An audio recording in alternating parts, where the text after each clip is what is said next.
ito guys, may bago tayong kliyente ngayon. So ito, makikita ninyo namamaga yung likod sa may right side. Pag hinawakan nyo itong area na namamaga, wala siya ganong magandang, hindi siya warm. Ito, goods. Ito, dito wala din. Ito gagawin natin dito, ihilutin natin ito ng deep tissue. Tapos ibibintusa, cupping nito mamaya.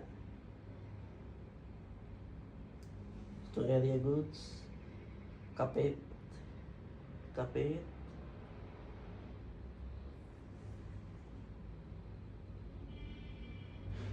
So ito palang case na to, meron to siyang scoliosis. So ang ginagawa namin dito madalas, nire-release yung muscle, tapos ginagawa natin ng straightening dito sa area na to. So ang ginagawa namin, massage and straightening exercise. So after ng session na to, nabibigay tayo ng exercise para makahabol tong part area na to, para hindi niya hilain dito.